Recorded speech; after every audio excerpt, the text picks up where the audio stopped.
இந்த வீடியோவில் நம்ம எதை பற்றி பார்க்க போகிறோம்னா, ஆதார் கார்டு மற்றும் ரேஷன் கார்டு வைத்திருப்பவர்களுக்கு முக்கியமான அறிவிப்பு ஒன்று விலகியுள்ளது.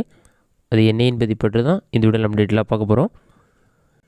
ரேஷன் கார்டு மற்றும் ஆதார் கார்டை கட்டாயம் இணைக்க வேண்டும் என்று ஏற்கனவே அறிவிக்கப்பட்டது. அதற்கான கால அவகாசம் பார்த்திங்கன்னா தற்போது டிசம்பர் 2024 வரை நீடிக்கப்பட்டுள்ளது. நீங்கள் ஆன்லைன் மூலமாக ரேஷன் கார்டு ஆதார் கார்டு இணைக்க முடியாது. தாலுக்கா ஆஃபீஸ் போய்ட்டு தான் உங்களோட ஆதார் கார்டு கூட ரேஷன் கார்டு இணைக்க முடியும். ஆனால் உங்களுடைய ஆதார் கார்டு மற்றும் ரேஷன் கார்டு இரண்டும் லிங்க் ஆகிருக்கானு சொல்லிவிட்டு நீங்கள் ஆன்லைனில் செக் பண்ணிக்க முடியும். உங்களுடைய குடும்ப உறுப்பினர்கள் ரேஷன் கார்டில் யார் பேர் இருக்கோ அவங்களுடைய எல்லாருடைய ரேஷன் கார்டும் கண்டிப்பாக லிங்க் பண்ணியிருக்கணும். அது லிங்க் ஆகிருக்கானு சொல்லி ஆன்லைனில் செக் பண்ணிக்கலாம். அதை எப்படி செக் பண்ணுறது என்பதை பற்றி பார்க்கலாம். ஃபஸ்ட் நீங்கள் உங்களோட மொபைலில் ப்ளே ஸ்டோர் ஓப்பன் பண்ணிக்கிங்க.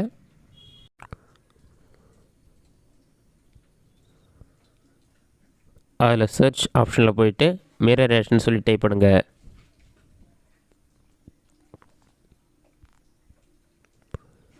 அந்த மாதிரி நீங்கள் டைப் பண்ணி வைக்க கொடுங்க. அந்த மாதிரி நீங்கள் டைப் பண்ணி வைக்க கொடுத்தீங்கன்னா ஃபஸ்ட் எடுத்துனே மிரர் ரேஷன் சொல்லி ஒரு மொபைல் ஆப் ஷோ ஆகும். இது ஒரு 15 MBக்குள்ளே தான் இருக்கும். இந்த ஆப்பை இன்ஸ்டால் பண்ணி ஓப்பன் கொடுங்க. நான் ஆல்ரெடி இன்ஸ்டால் பண்ணிவிட்டேன். ஓப்பன் கொடுக்குறேன்.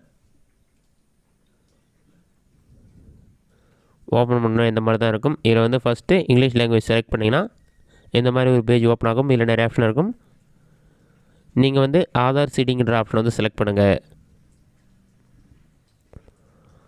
அதை நீங்கள் செலக்ட் பண்ணால் நெக்ஸ்ட் பேஜில் ration card number, Aadhaar card number 2 option இருக்கும். உங்களுடைய ரேஷன் கார்டு நம்பர் தெரிஞ்சு அது நீங்கள் என்டர் பண்ணலாம். அப்படி இல்லைனா உங்கள்கிட்ட ஆதார் கார்டு நம்பர் இருந்தால் ஆதார் கார்டு ஆப்ஷனை டிக் பண்ணிவிட்டு உங்களோட ஆதார் கார்டு நம்பர் என்டர் பண்ணிவிட்டு சப்மிட் ஆப்ஷன் கொடுங்க.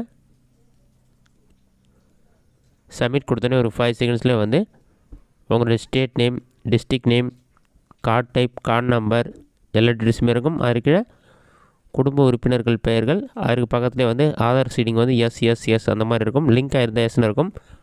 லிங்க் ஆகாமல் இருந்தால் நோன்னு சொல்லி கொடுத்துருப்பாங்க. லிங்க் ஆகலைன்னா நீங்கள் போய்ட்டு தாலுக்கா ஆஃபீஸில் போய் லிங்க் பண்ணுற மாதிரி இருக்கும்.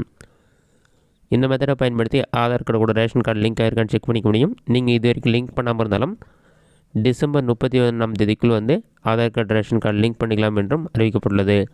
இந்த வீடியோ உங்களுக்கு பிடிச்சிருந்தால் லைக் பண்ணுங்கள். வேறு ஏதாச்சும் டவுட் இருந்தால் கமெண்ட் பாக்ஸில் கமெண்ட் பண்ணுங்கள்.